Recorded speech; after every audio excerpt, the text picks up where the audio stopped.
that. So I'm going to talk a little bit about today how we're kind of in this weird transition phase from what was historically a histopathological way of grading tumors to predict risk outcome into incorporating molecular diagnostics into that. So for all the CME folks, the objectives here. So broke this talk up into little chunks. First, more for some of the trainees or people who may not be as familiar with how we think about gliomas in historical context, how they came to be classified over the last 100 or so years. Then I want to talk about the current adult diffuse glioma classification based on integrated histological and molecular features, which I'm sure many people are also familiar with. This includes a focus on the 2016 edition of the WHO classification system for CNS tumors. Then more recently, talk about the consortium of experts in the field looking to update our practice every few months, year or so, because there's so many years between the WHO editions, and molecular information moves so fast that they're really trying to figure out a way that we can incorporate this for real-time use. So one of the focuses will be on what was historically grade 2, grade 3 astrocytomas, IDH-wildtype, but can be upgraded to Glioblastomas based upon molecular features. And then the last part is how we're moving towards doing the same thing with IDH-mutant. So if you haven't seen the slide before, this is kind of for the last 100 or so years what we've classically been doing with brain tumors. They get cut out, they can stain, they look under a microscope, and depending upon how it looks towards relative to normal human brain, they're classified based upon what they look like, either astrocytomas, Ciminomas, or Glioblastoma. And in the 20s, this is really where kind of it formed how we classify these. And over the years, there's been several classification systems, including the St. Mayo criteria and others that kind of evolved into what's the World Health Organization, the WHO classification of central nervous system tumors. And as I mentioned before, they come out, a new edition comes out about every 7 to 10 years. So there can be a long gap of knowledge in between the editions. And up until 2007, this is basically what we've been doing. So just kind of give you a framework for kind of how we, I mean, as Mandy said, I don't think we're ever going to move away from the microscope, but we start at the microscope and move to integrate other ancillary tests, chemistry, in situ hybridization, or multiplication. So just at the basis, tumors might have either oligodendroglioma-like appearance or astrocytoma appearance. And for oligodendroglio, it's called that because they look like normal oligodendrocytes in the brain. Their nuclei are round and regular and not that atypical, and they have this fixation artifact or perinuclear clearing, or what some people will refer to as a Friday. And oftentimes they're calcified. Astrocytomas tend to be a little more elongated or hyperchromatic, irregular, and have irregular nuclear content. And so, we sometimes we do, if it's on either spectrum, we do a pretty good job of telling this apart. And historically, there was these what were called oligoastrocytomas or mixed gliomas or ambiguous gliomas, which really formed a lot of inter-observer variability, which I'll talk about. And it's really hard. So I remember when I was a fellow, when we were still diagnosing these things at our weekly QA conference, it was arguing, is it an oligoastro or is it this or this? And that formed a lot of what we do, was just arguing about which one of these bins it fit into. And I think that this is one of the studies that really highlights how poorly as a histology was poorly reproducible across even what were considered some of the best neuropathologists at the time. I shouldn't say that. I mean, some of these guys are still practicing. So they're still considered experts in the field. But what they did, they looked at 90 cases of what someone might think would be a mixed oligoastrocytoma, and they reviewed them independently from one another. And they also reviewed them over time. And they found, did a really poor job in reproducibility for diagnostic. So in about half of the cases, less than 3 people were in agreement of whether it was an oligoastro or an oligoastrocytoma. And about 83% of the cases were given 2 to 3 different diagnoses, which is very frustrating. So I hear stories about before I was in pathology, how these cases would get shipped to different institutions and different people tend to call them different things. It really highlights how poorly reproducible it is. And then going through my own research, I have found examples of reports issued by former pathologists here with these examples. I don't know if you can read it, but saying when they had the consensus conference, opinions varied between pure oligodendroglioma, 1 vote, to anaplastic astrocytoma, 2 votes, to varying degrees of mixtures of low-grade glioma, astrocytes, and oligodendroglioma. So that seems, I don't know how it was, but that would seem very frustrating to me. As a pathologist, I can't imagine what it was like. And there are other examples of this. So this just kind of shows where we've come from and how we're evolving to be more reproducible across diagnosticians.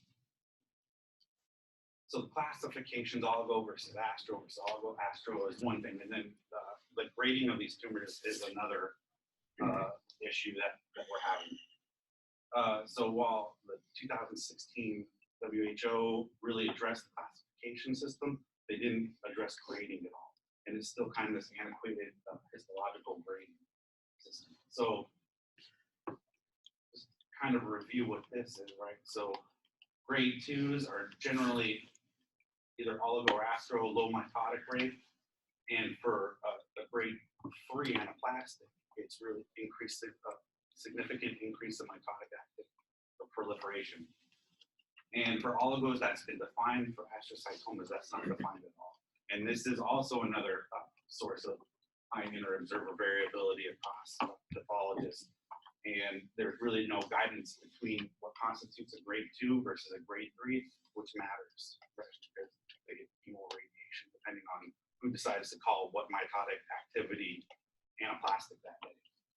And then, of course, glioblastoma, the one we can usually agree with, and is high reproducibility, either necrosis or microvascular.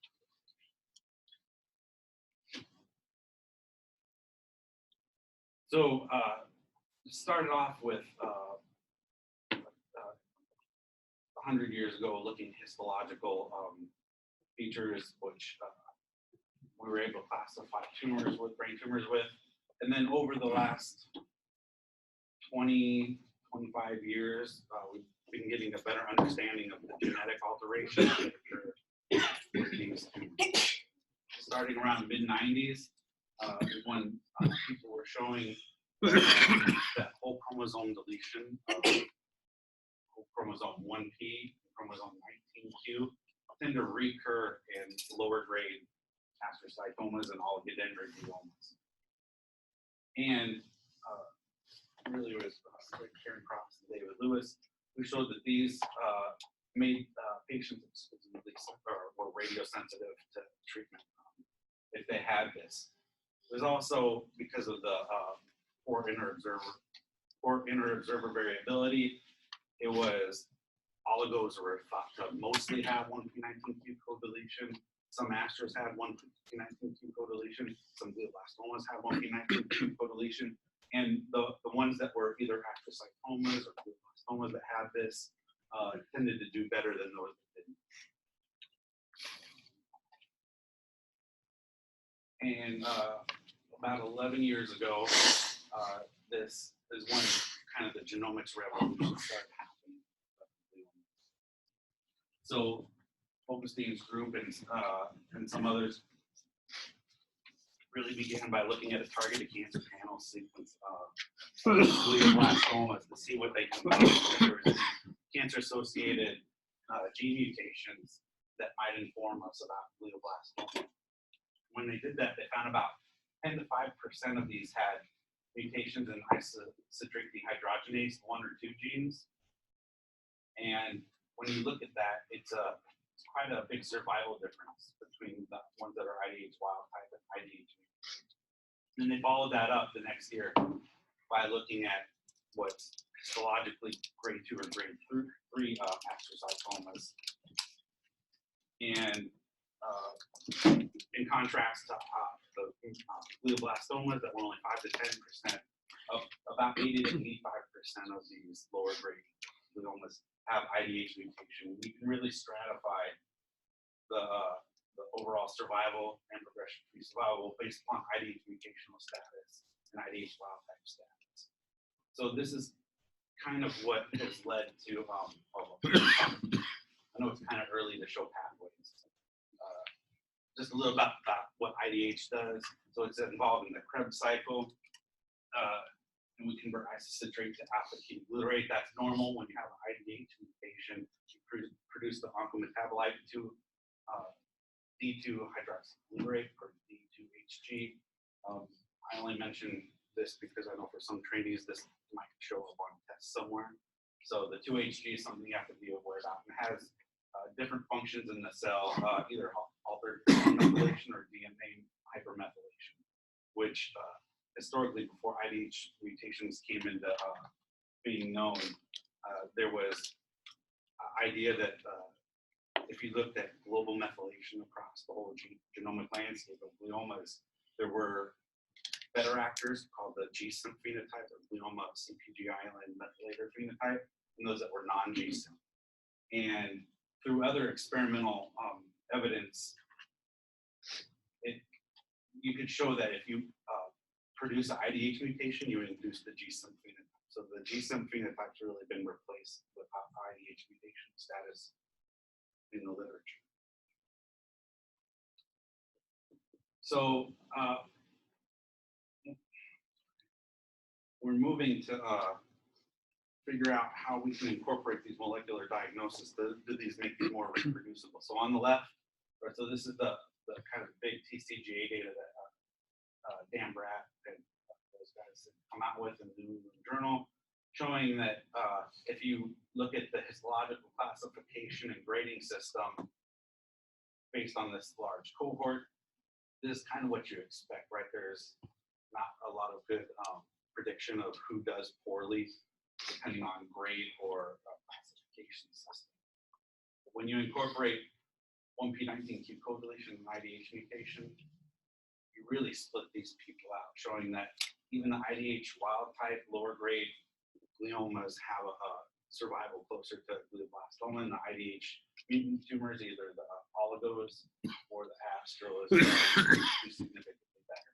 And you split this out a lot better than what's been historically. And so, as I mentioned, in the 2016 classification system put out by the WHO, this is when they first started to include molecular diagnostics, and CNS tumors or brain tumors were the first in the pack of solid tumors to incorporate molecular diagnostics with histological information to come up with classification systems. And since other solid tumor organ systems have followed. And we're really looking at these diffuse gliomas here. Like, so out of everything we have to know, we're really talking about these. So diffuse astrocytomas that are either an IDH mutant classification or the IDH wild-type classification, and I'm really not going to be talking about the diffuse midline gliomas that are 27 mutations, because those are kind of their own specific. So this has been shown a lot. David Lewis had kind of put this out to conceptualize how we classify these things now. So like I said, we always start off with histology. Does it look like an astrocytoma, oligodendroglioma, or glioblastoma? Then we move to the IDH mutational status. It's either IDH mutant or IDH wild. For glioblastomas, that's all we really have to do to classify these. There's either IDH-mutant glioblastomas or IDH-wildtype glioblastomas. The difference between that being the survival is about 2 years. And then if we have the IDH-wildtype, it used to be for the last 3 years we were done, and we would just call it IDH-wildtype astrocytoma or amplification astrocytoma. I'm going to present data on why that's evolving and why we can't even do that anymore. And then for the IDH-mutant tumors, either one p mentioned co-deleted, it's in the oligodendroglioma category, or it's in this diffuse astrocytoma or amplification astrocytoma IDH-mutant category. And I'm also going to present data on why we're going to be moving away from that. So it's going to take a lot longer to get actual final diagnosis. So I mentioned that histological grading of astrocytomas is still done. It's not relevant, but we still do it because of historical context. So grading was not updated in the 2016 WHO edition. And this is a nice paper out of UCSF. There's been other papers, but this one just kind of highlights nicely that when you separate between IDH-mutant astrocytomas, IDH-wildtype astrocytomas, when you correct for the mutational status, that the grade doesn't matter and the outcomes are the same, even if you're mutational or wild-type. And historically, it tended to be that the IDH-wildtype were more mitotically active, so they would push things more towards a grade 2, which is why historically you would see grade 3s being more aggressive, because it's not because they were grade 3s, it's because they were IDH wild.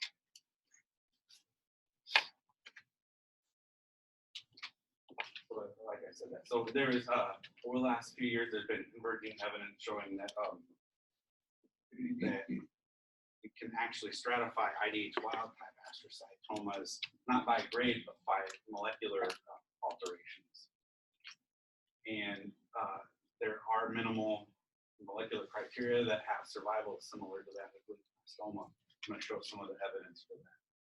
So there's really 3 alterations that we're going to talk about. The first one is the gain of chromosome 7 and the loss of chromosome 10 in outcome.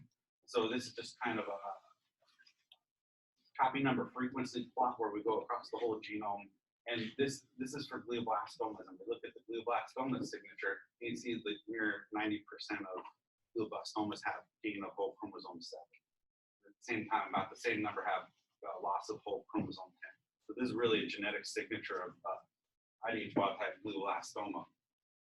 And if you take that signature and put it on what was lower grade astrocytomas, that you really see a survival curve that's similar to that of glioblastomas. This has been across multiple studies. And I forgot what this group is out of, but when they did that, it was not just, they try to break it up depending on, is it chromosome 10, is it 7, is it Q, is it P, whatever. And it doesn't matter what arms you look at, that it's really, it's always gained or always lost. And those outcomes are similar to that. And second alteration I want to talk about is EGFR amplification.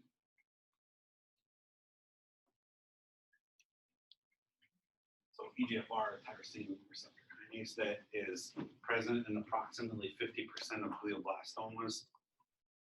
And the amplification usually occurs as a mixture chromosome, double minute amplifications, and it's at a high level, 30, 40 copies per cell or more sometimes. And when you apply that criteria to the IDH wild-type astrocytomas, again, you see a big split of overall survival with EGFR amplification and non-amplified tumors. And you're really getting the median survival about 15, 16 months with what you see with glioblastoma. And histologically, they're not glioblastoma, but they have the EGFR amplification. And then there's been other studies that show the same thing. It just kind of looks different because the scale is different, but these have about the same median survival. And then really the last mutation that has been shown to be a poor prognostic marker in IDH-wildtype astrocytomas is the TERT promoter mutation. So TERT's telomerase gene. When you get a promoter mutation, you decrease the expression of telomerase.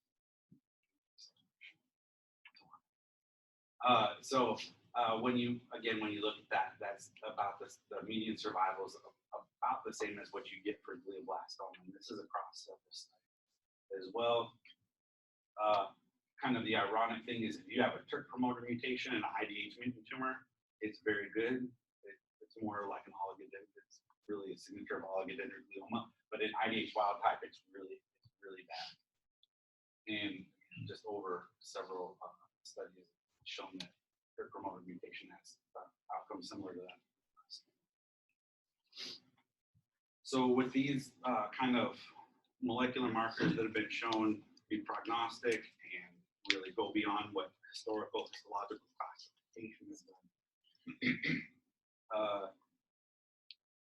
there was this movement, the consortium to inform molecular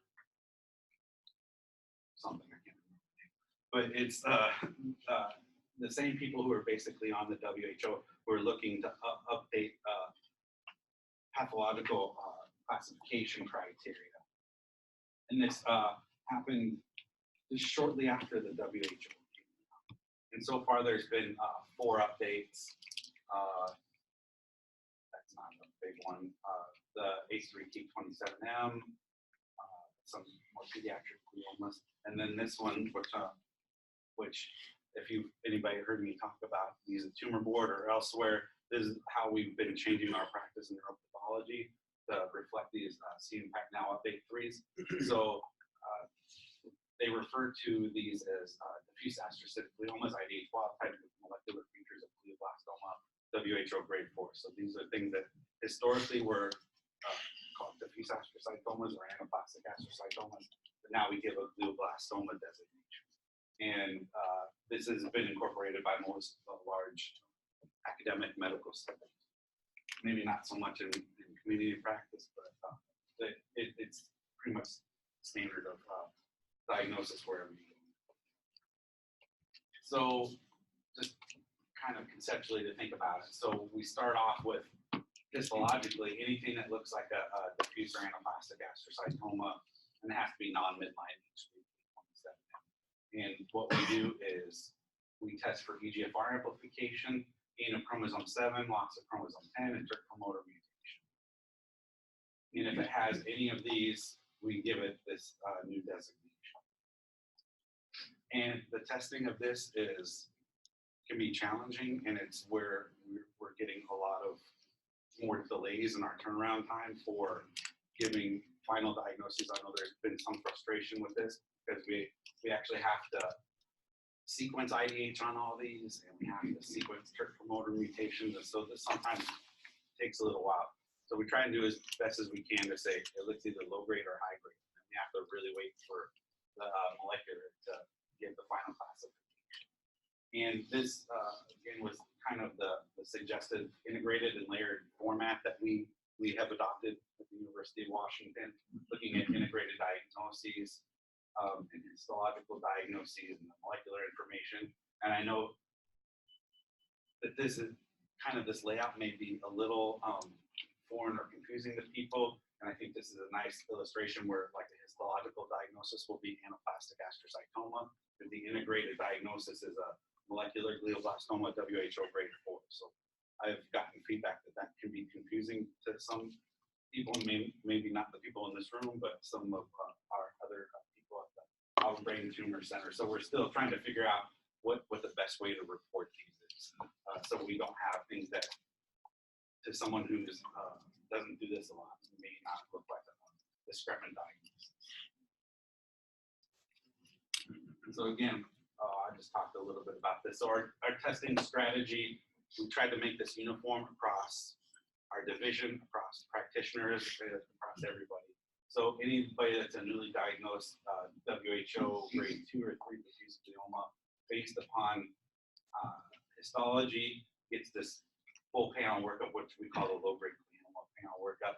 where we have to look at IDH mutational status, 1p19q status. We get ATRX and p53 immunohistochemistry. ATRX right now is on hold because of some technical issues. MGMT promoter methylation. This is what our neuro-oncologists call it. So requested that we get on all diffuse gliomas now. And if it's midline, we throw in the K27. So again, we kind of do this screening protocol where, because most of what these are, 80 to 85%, will have the R132H mutation that we can detect by immunohistochemistry. That's our screening tool. If it's positive, for now, we're done. If it's negative, then we go on to do the sequencing to fulfill the criteria, as we said. I'm going to come back to this figure in a little bit. So IDH-wildtype astrocytoma, shifting away from histology-based to molecular-based criteria.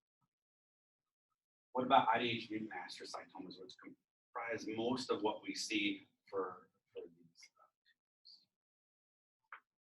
So I think Von Deimeling's paper had shown this is a nice little split. So in the pre-IDH testing area, right here's 2008, pre-IDH mutational status. If you look at the grade 2s, or what was called a grade 2 astrocytoma, the survival difference is huge compared to the grade 3 tumors. This is what we used to think about. The post-testing for IDH status, that really goes away when you look at the IDH mutational status. That's really what kind of showed you with the first graph with the OLAR series that came out of UCSF. But this is all up until 2017. This is most of the papers that have come out. They're showing it across every study. Once you correct for IDH mutational status, that survival difference really goes away. So something that we were interested in here at this institution was, like I said, the difference between a grade 2 and a grade 3 was not well defined. It's just significant mitotic. And the hypothesis that we had was that the lack of definition of mitotic activity was contributing to the underperformance of histological grade for IDH-mutant astrocytoma. So when I first got here, I started collecting institutional retrospective cohorts of anything that was called grade 2, grade 3 diffuse glioma, and started off with this 10-year span because I wanted to have, I got here in 2015, I want to have at least 5-year follow-up. So just went back 10 years. I wanted at least, so cases with at least 5-year follow-up, if not recurrence or death first. Went back and reviewed all those cases. About half had existing tissue blocks that we were able to, once we got them from Northwest Doctors, we were able to go back and test, and then doing quality control and methylation profiling to look at both copy number and as a surrogate for IDH mutational status. We got down to 66 cases for further classification. And just to show that kind of what we're doing is similar to what other people have shown. I broke it up based upon kind of those 3 categories. IDH mutational astrocytomas, which are IDH mutant, 1p19q retained.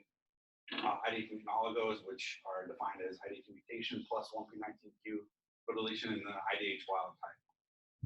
And when you look at the progression-free survival, we do have our IDH wild-type have a curve similar to what's been historically glioblastomas.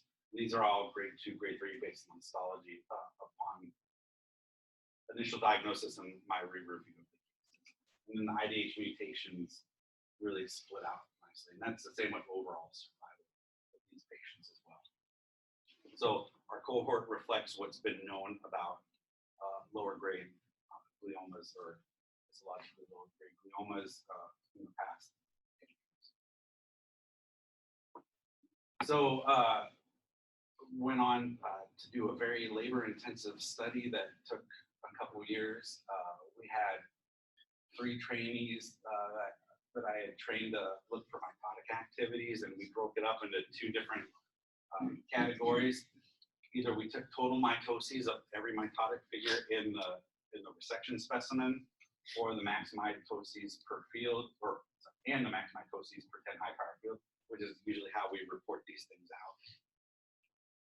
And to get inter-observer variability, we had at least 26 cases were reviewed by 2 reviewers, and our Cohen's kappa coefficient was actually pretty good, either moderate to very good depending on the threshold that you take out. And just to put it in context, the moderate is about, for our prostate pathology colleagues, that's about their inter-observer variability for Gleason grading. So we're about at the same threshold, which is their gold standard, is how well we were doing. So we think that we had good inter-observer variability across the people who counted these. Then we can go on to the actually looking at this. So if you look at total mitotic figures, we just split it up at 20 was our threshold just for this analysis, but if you do it any threshold, it looks the same. And really progression-free survival or overall survival, there's really no difference in between mitotic activity. There's more Kaplan-Meier curves. Just if I took 1 per 10 high power field up to 6 per 10 high power field, you can do this up to any. So I use 6 per 10 high power field as the cutoff because that's what we do for oligodendrogliomas. And practically, there is no pathologist, I believe, that would call anything above 6 per 10 high power field as a grade 2. And if you look at these, either progression-free survival or overall survival, there's no difference in the survival prediction. Another way to kind of look at the data is look at the receiver operator characteristic estimation, or the area under the curves, where it's basically a linear relationship of survival versus mitotic activity. And so you're not actually looking at threshold, you're just looking at kind of, is there a trend towards higher mitotic activity being associated with lower progression-free or overall survival. And if you either break it up by maximum mitotic figures per field or total mitotic figures per field, this area under the curve is not very good, right? If we wanted to see something good, it should look. And then for overall survival, this is about as negative as a result as you can get, where it splits this curve. So it's really not, at least in our cohort, not mitotic activity that defines that. So our conclusion was, at least for this cohort, the lack of defined mitotic thresholds are not responsible for histological grading underperformance of IDH-mutant astrocytoma. And we just published this study in the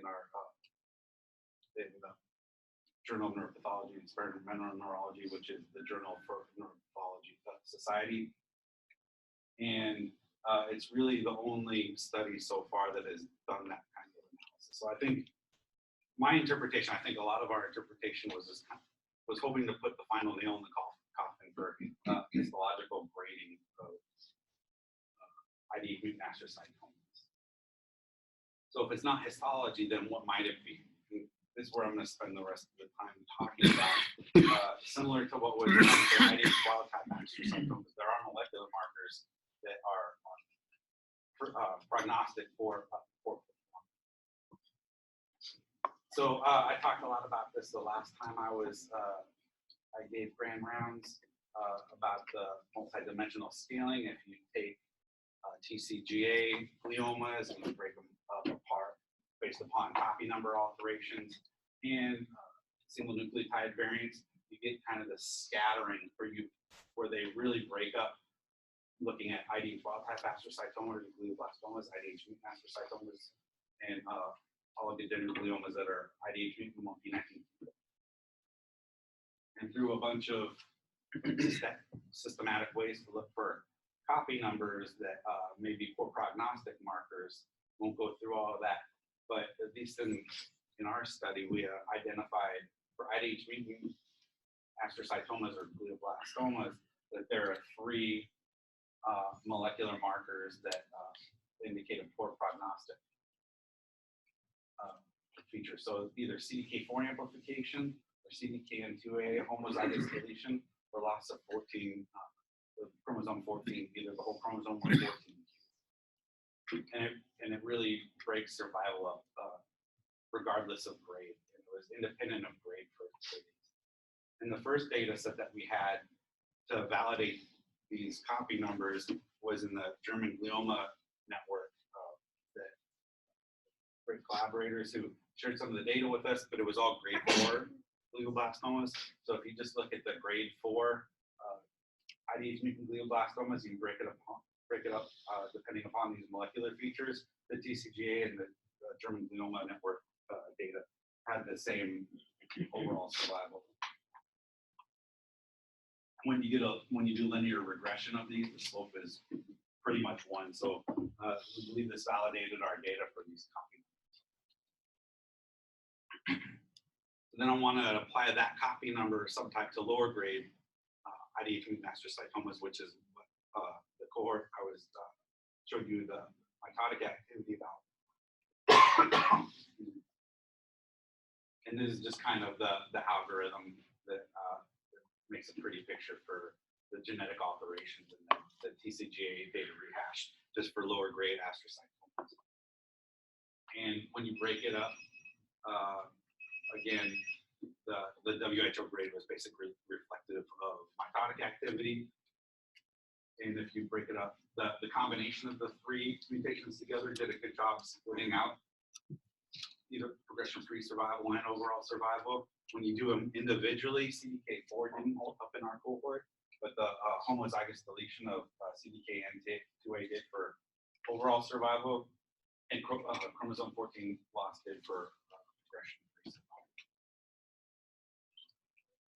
And when back in did multivariate analysis, and special thanks to Chiba for helping do some chart review and digging out some clinical characteristics of these patients. When we corrected for either age, KPS, extended resection, mitotic activity, or these other molecular features in the multivariate proportional analysis, the CDKN2A homozygous deletion held up for overall survival, and chromosome 14 loss held up for progression-free survival. And this is one of the only studies that show that CDKN2A loss holds up in multivariate analysis. Most people just do univariate analysis of their. So I'm just going to focus. Other people have shown different molecular markers that may be associated with poor prognosis in IDH-mutant astrocytomas, but I'm really going to stay with the 3 that I just talked about. And just wanted to show you that at least CDKN2A homozygous deletion across multiple institutions shows poor prognostic survival.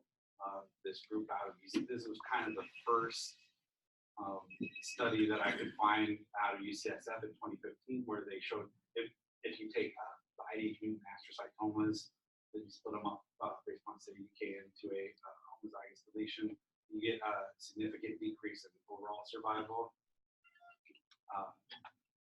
This group out of Heidelberg, who does a lot of this methylation type analysis, when they look at the CDKN2A homozygous deletion, that it also splits their IDH-mutant astrocytomas, both grade 2 and grade 3. So grade 2 and grade 3 are also not in overall survival, but the loss of the loss of CDKN2A really splits those out. A group out of Japan showed this as well. And then the French group who in their analysis also incorporated with some histological features. So if you tease it out, it still holds up. But I think as far as all the molecular markers we have, looking at the North America, Europe, and Japan, this is actually where we're going to be going with grading. And I have to mention the mouse model that was made in Eric's lab, looking at IDH-mutant astrocytomas as well. If you split it up just based upon CDKN2A or E4R deletion, then you get a nice split of overall survival for these mice as well. So this is, I'm not going to talk about it, but this is a platform that I'm planning on using to study some of these alterations in vivo to set up to understand the some of the basic biology underlying these copy number alterations, as well as a preclinical platform for standard and experimental therapeutic trials. Chromosome 14 loss. I could only find one other paper discussing this, and this was one of Eric's former trainees, Jason Hughes, now at MD Anderson, looking at the TCGA data set as well, showed that 14q loss also has a reduced survival compared to no 14q loss and IDH-mutant astrocytomas. And the last one is CDK4 amplification, which is not reproducible across many studies, so I don't see this actually being incorporated anytime soon. But it's something I want to put out there, especially since it's the E4AR or CDKN2A. It's in this pathway of this RB pathway, which when you lump it together seems to be a prognostic marker, but practically there's no way that we can really test for RB pathway mutations as a system currently. And then again, Jason used a paper looking at 12p gain versus no gain, and that's basically a surrogate marker for CDK4 amplification. And then the last thing, since all these are talking about copy number alterations, one thing that there's been a movement to, or that a couple places have looked at, was the total number of copy number alterations that you see in patients being a poor prognostic marker. Richardson, who's now somewhere in New York, they'd shown this with the TCGA data. If you look at the total number of copy number alterations versus the survival, you get this negative correlation. And same thing with the Heidelberg group, when they were looking at this, this paper came out in 2018 where they were suggesting alternative strategy for molecular grading, looking at CDKN2A and copy number load, showed that the total number of copy numbers is also important. Total number of copy numbers is not very well defined at this time. It's also very difficult to test for, and there's not really, I don't know if this is going to be incorporated into routine practice, because I can't imagine that this kind of sophisticated testing that you have to do. But it's out there, and I think it fits. So just kind of a review of these 4 molecular alterations, putting them together. Again, CDKN2A homozygous deletion. This has the most evidence for being prognostic in IDH-mutant astrocytomas. CDK4 amplification, chromosome 14 loss, and then total somatic copy number alteration. And I was some insight. It sounds like in the next round of the CMPAC 5, this is going to be included into our molecular diagnostic category, and anything with a CDKN2A homozygous deletion will now be grade 4 if it holds up through reviewers. I don't know if that paper accepted yet. So this is what I was kind of showing you at first when we were talking about our algorithm to diagnose astrocytomas in the neuropath. Now we have this extra layer of most of the things that are now going to grade 2, grade 3 when we adopt what are going to be the CMPAC now recommendations for update. That it's going to incorporate CDKN2A via homozygous deletion testing. So instead of anything that looked like wild type taking longer to sequence, now everything's going to have to be either sequenced or go through some alternative molecular route, because it'll still be, and this is where this I think this really falls short. We'll be giving you a prelim diagnosis of something that histologically looks like a grade 2 or a grade 3, but it may be a molecular glioblastoma grade 4, and I know that's really frustrating, but kind of where we're stuck practicing at this time. So just to summarize all this, astrocytomas are driven by IDH status, not by histological grade. Beyond IDH status, copy number or somatic copy number alterations are prognostic. Now for IDH-wildtype astrocytomas, currently we are able to stratify and diagnose molecular glioblastomas based upon either a co-gain of 7, loss of 10, EGFR amplification, or trip promoter mutation. And for IDH-mutant astrocytomas, it's following the same trend as the IDH-wildtype, where the best evidence across countries and studies is the CDKN2A homozygous deletion, which will probably be incorporated.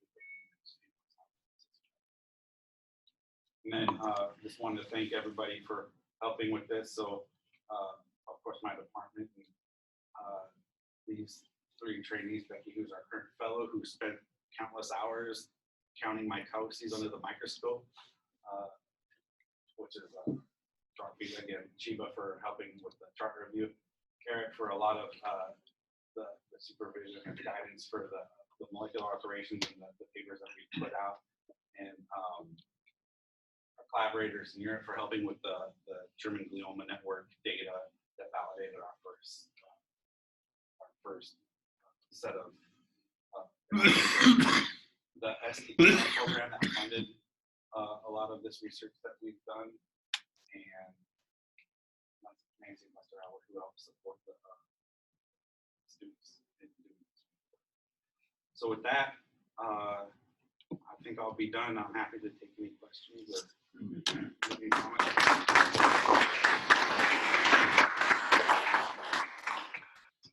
I have a question, and that is, since none of these are natural history studies, all of the outcomes are confounded by the treatments that we deliver. So theoretically, what we would like is a profile of a tissue type that leads to a particular treatment. So to some extent, what would happen if you reverse this whole analysis so that you, because you're talking about resistance to current treatment, would this be different with a natural history study where you were starting to look at, I'm not saying that right, but you see what I'm saying is that if we had a different spectrum of treatments that we were testing this against, we might see a different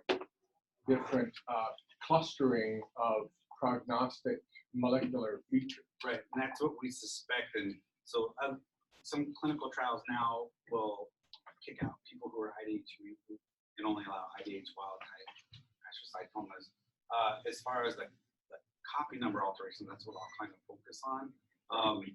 That's something that we propose, and I just got another STTR grant to kind of look at this, is to do kind of come up with a fast, quick way to do this profiling, and to do it in such a way that we can incorporate it up front in clinical trials. And what we want to do is, so there's 2 things. One, to get at what you're talking about, is there like copy number, subtype specific response to treatment? That's one question. And the other one was, we want to make sure that these prognostic markers are even across clinical trials. And I left that out for the IDH-wildtype status. I think I presented that one here last year, but when you look at the clinical trials, trial populations, it's really skewed and unevenly distributed. We don't have any of that data for IDH-mutant astrocytomas in clinical trials, but that's exactly what we want to do with this, is try to do molecular information to inform the clinical trials, and try and, you get everybody kind of homogeneous in a trial, and people who, even those who are more thought of to do poorly, maybe they get put on trials either up front, or if it's really bad, possibly their own trials. But your outcomes, I mean, have you controlled for treatments when you've done some of these outcome analyses? In other words, have you looked at the profiling against a set treatment, not a collection of treatments that ends up being given to these patients because of where they're treated and how they're graded? See what I'm saying? It's so sort of clean up the confounding. So for the TCGA data, everybody gets, that's all collected for the UW cohort. No, and we had a hard time with that. The neuro-oncologists that I was working with, first of all, only like 3 of them got like chemo only, and a handful of them got chemo and radiation. And it was the time when there was like PCD, overnight transition, and all that stuff. So it was really, really hard to control for that. And that's one of the things that we acknowledged, that in this retrospective cohort, we couldn't account for the variables of the chemotherapy. And that's something we acknowledge. And when I I share kind of our data with Dan Pratt, who's doing the CMPAC now and all that stuff, and that's one of the things that they've been having the hardest time controlling for these retrospective studies. So going forward, we have to do the prospective collections of these and see how they respond to therapy. But yeah, that's one of the biggest limitations for these retrospective for these. Yeah. Randy made an excellent point. Of course, mouse studies can take advantage of this information. Is there any initial hope based upon mouse studies, different treatment paradigms, given these molecular gradings? That's what I'm hoping to do. But there's nothing published yet? For There must be someone published something. For the IDH-mutant astrocytoma. Pick one. Pick any. For the IDH-wildtype,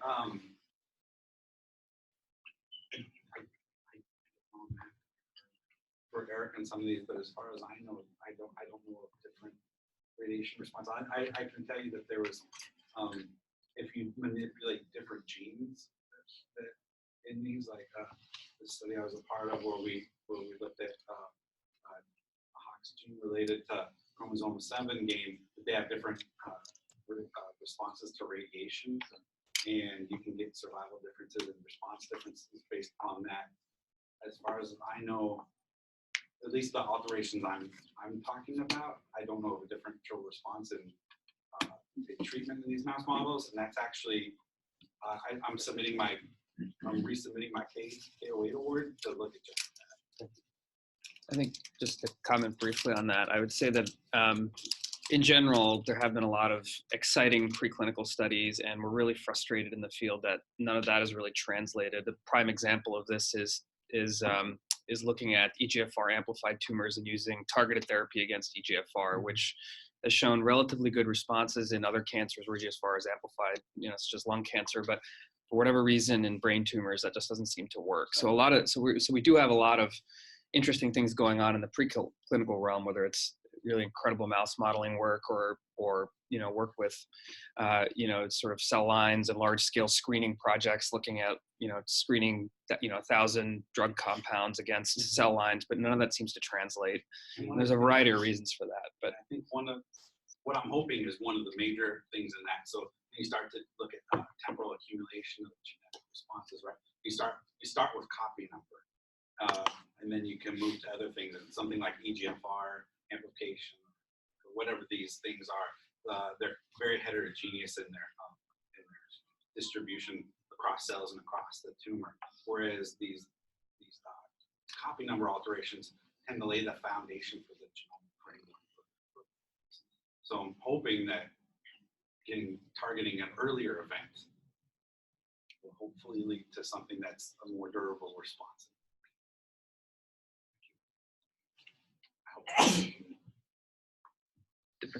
different question. So do you have a sense, do you or any of the sort of C impact committee members have a sense of approximately what percentage of IDH wild type quote unquote low grade tumors are being reclassified as molecular GBM?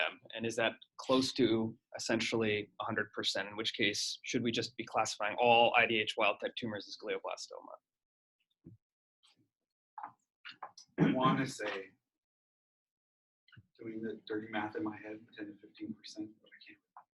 So it's closer to a smaller population, subpopulation. I see. So you don't think that, so if you say that, 20% of IDH mutant astrocytomas fall into the lower grade category, or sorry, IDH wild type astrocytomas fall into the lower grade category. I thought you meant IDH mutant. No, I'm talking about IDH wild. So basically, so the ones that we're reclassifying now as molecular GBMs in the IDH wild type realm. So these are ones that would be, theoretically grade 2 or grade 3 histologically. Are we essentially reclassifying all of those as molecular GBM? Is the question I'm asking. Not all of those, but if I think back, I think most of those. I'd say most of those, because we review all these at our Tuesday conference. Yeah. And if I'm thinking of them right, I think a majority of them are reclassified as. And that's why I'm wondering if there's numbers out there, and if at some point you just sort of say, when you're IDH wild type, you're a glioblastoma, And that's just a different disease in an IDH mutant tumor, which I think it is. At least that's what my general sense is. So, but it'd be interesting to know what those numbers are sort of going forward. Yeah, I don't know. We can look back. I don't know in general. I don't know that that's data. That data is published, but we can go back and Probably not we've only yet, been but I'm sure. incorporating that for like Right. 6 months to a year. But we can go back and see how many that we've had that were reclassified. And I suspect this is 75%. That's what I think too. So I think that most of the things that we used to call a grade 2 or grade 3 or molecular GBM, and it kind of helps do that, right? Like, I guess, like when we talk about this tumor board, right, that has glioblastoma on the pathology report helps with trial eligibility and TTF, exactly. and TTF and all that stuff. So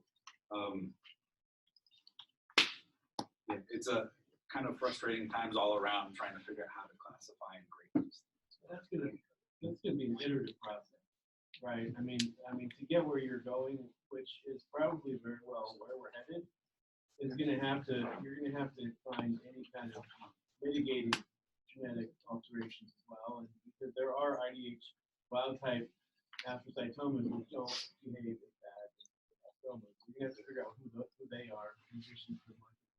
There's some people who feel like those might even be misclassified, right? Because you look at something that looks diffuse glioma, you don't find any alterations. Yeah. You call that an IDH wild-type astrocytoma. Right. And there are proponents that say they want to find the driver. They want to find some molecular driver that proves to them it's a diffuse glioma, diffuse astrocytoma, and that,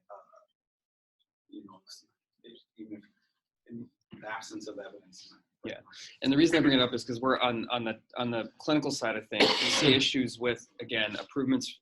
The CMS will approve Optune for patients who have a glioblastoma diagnosis, but not for patients who have a anaplastic astrocytoma or low grade, grade 2 diagnosis. And so it becomes tricky from that perspective. And then also, just for trial eligibility, like you said, so many trials, require, glioblastoma. And so I think as we sort of evolve through the molecular classification, hopefully we can start getting, as you're saying, more and more homogeneous groups into trials, which I think will help. One more question. Yeah. Sorry. Great talk. Practically speaking, how long does the genomic profiling that you set up there? How long does it actually take? Doing the IDH1 and the H2K27, doing the TERT promoted mutation, MGMT. Can you give us a time frame for how long that takes? How do we counsel our patients? At the University of Washington. Yes, please. At the University of Washington. Yeah. And then how do we talk to our patients? How do we, sort of prognosticate this all? So that's something we're struggling with. So if you did it like on pyrosequencing or digital droplet PCR or something like that, it'd be a much faster turnaround time. We're doing this all through lab medicine now, in-house, that's doing everything on the NGS platform, basically the Oncoplex single gene platform. Looking at these things. Ideally, it's 2 weeks. Sometimes it takes up to 3 weeks for these, for us to get it back. So what we're doing, we just kind of front load everything, right? So we do the FISH, IHC, and everything up front. And then if it doesn't fit one of these classifications, you have to go on to sequence. And so we're sequencing TERT and IDH at the same time. So we'll get the information at the same time. And we brought in the lab medicine folks to the tumor board to kind of let them know how urgent this is. I'd say for a majority, until this astrocytoma thing creates such a mess pretty soon, I'd say that a majority of what we've been seeing don't fall into this IDH wild type or IDH non-reactive by immunohistochemistry. We go and we do this, we sequence it, and on histology, it's at least a grade 3.